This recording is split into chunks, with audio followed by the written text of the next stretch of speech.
Assalamualaikum warahmatullahi wabarakatuh. Perkenalkan, nama saya Muhammad Iqmal Gifari dengan nomor NPM 234101082. Di sini saya akan menjelaskan 8 aspek upaya menjaga ketahanan pangan. Upaya yang pertama yaitu memperluas pasar dan rantai pasok. Hal ini dapat meliputi yaitu yang pertama, penguatan infrastruktur dan logistik, yaitu dengan cara meningkatkan akses jalan, gudang penyimpanan, dan sistem distribusi.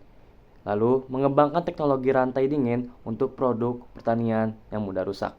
Yang kedua, yaitu peningkatan produksi dan produktivitas, yaitu dengan mendorong penggunaan teknologi pertanian yang modern seperti irigasi cerdas dan pupuk berbasis teknologi.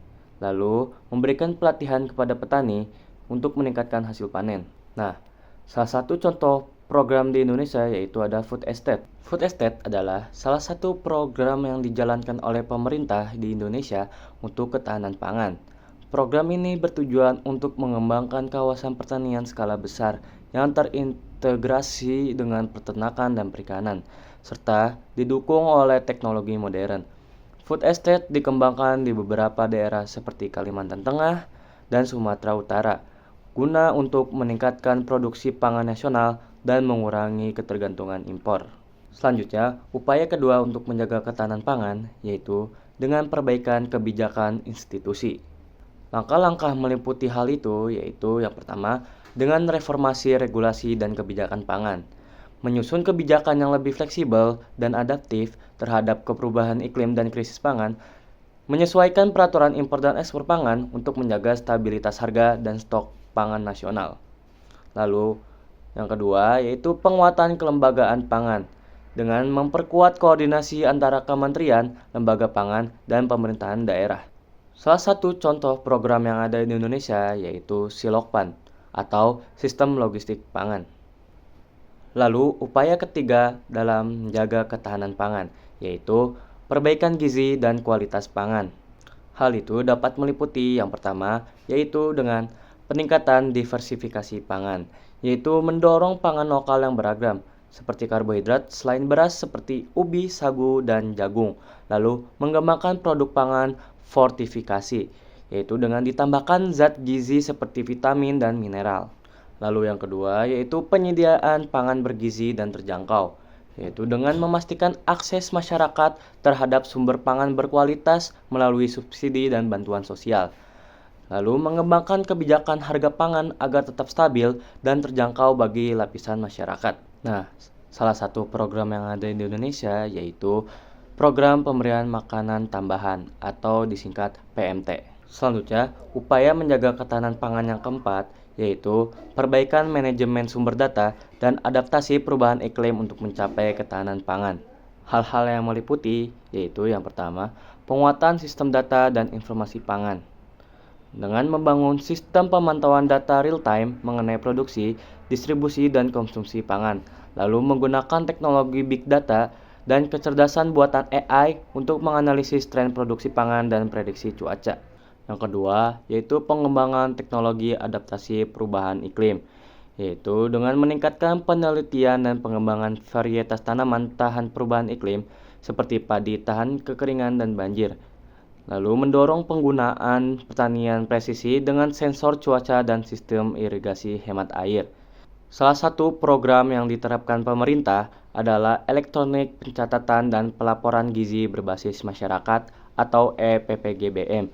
Program ini berfungsi untuk yang pertama, memantau status gizi balita dan masyarakat secara real-time menggunakan aplikasi digital. Lalu yang kedua, mengintegrasikan data dari Posyandu, Puskesmas, dan Dinas Kesehatan untuk pengambilan keputusan yang lebih cepat dan akurat. Lalu yang ketiga, membantu pemerintah dalam merancang kebijakan pangan dan gizi berbasis data yang lebih efektif. EPPGBM berperan penting dalam meningkatkan manajemen sumber data terkait ketahanan pangan serta mempercepat respon terhadap masalah gizi dan dampak perubahan iklim terhadap pangan. Lalu, upaya menjaga ketahanan pangan yang kelima yaitu dengan perbaikan kesetaraan gender dan pemberdayaan wanita untuk mencapai ketahanan pangan. Yang pertama, dengan peningkatan akses wanita terhadap sumber daya pertanian, yaitu memastikan perempuan memiliki akses yang sama terhadap pertanian, modal, pupuk, dan teknologi. Lalu, memberikan bantuan kredit dan pendampingan usaha bagi perempuan petani dan pengusaha pangan.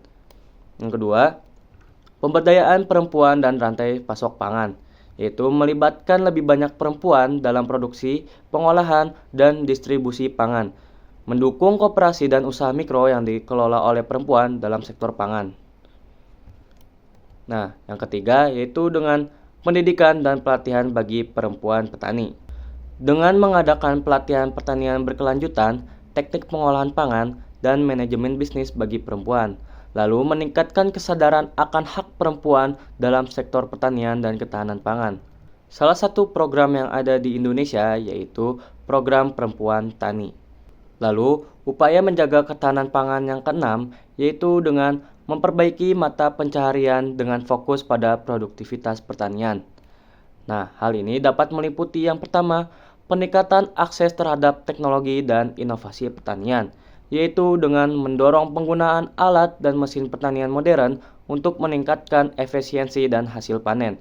Lalu, mengembangkan dan menyebarluaskan varietas unggul yang lebih produktif dan tahan hama. Lalu yang kedua, yaitu dengan penyediaan pendanaan dan kredit pertanian.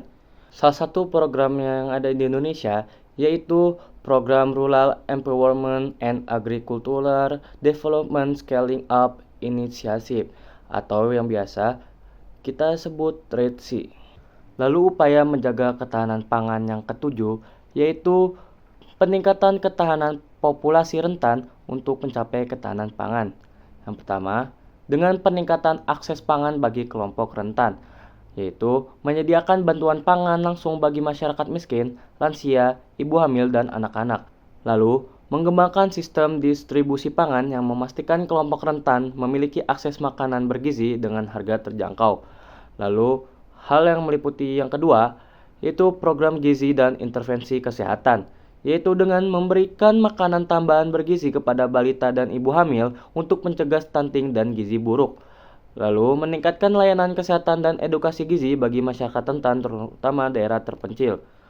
Lalu, hal yang meliputi yang ketiga yaitu pemberdayaan ekonomi populasi rentan, yaitu mendorong program padat karya dan pelatihan keterampilan agar kelompok rentan dapat meningkatkan pendapatan mereka. Hal ini dapat memfasilitasi usaha mikro berbasis pangan, seperti produksi makanan, olahan, pertanian, rumah tangga, dan koperasi pangan. Nah, salah satu contoh program yang ada di Indonesia yaitu Bantuan Pangan Non-Tunai atau BPNT. Lalu, upaya menjaga ketahanan pangan yang terakhir atau yang kedelapan yaitu dengan perbaikan penelitian, inovasi, dan komersialisasi pertanian serta gizi. Hal ini dapat meliputi yang pertama yaitu penguatan penelitian dan inovasi sektor pertanian dan gizi dengan mengembangkan varietas unggul yang tahan hama, penyakit, dan perubahan iklim. Meneliti teknologi pertanian presisi seperti irigasi cerdas dan penggunaan drone untuk monitoring lahan. Lalu yang kedua, mendorong komersialisasi teknologi dan pertanian, mempercepat hilirisasi hasil pertanian ke pasar melalui dukungan startup dan inkubator agribisnis. Lalu yang ketiga, dengan peningkatan akses terhadap teknologi dan digitalisasi pertanian, mengembangkan sistem pertanian berbasis digital atau smart farming untuk meningkatkan efisiensi produksi. Lalu, salah satu program yang ada di Indonesia yaitu Smart Agriculture. Mungkin itu saja yang dapat saya sampaikan. Kurang lebihnya mohon maaf. Wassalamualaikum warahmatullahi wabarakatuh.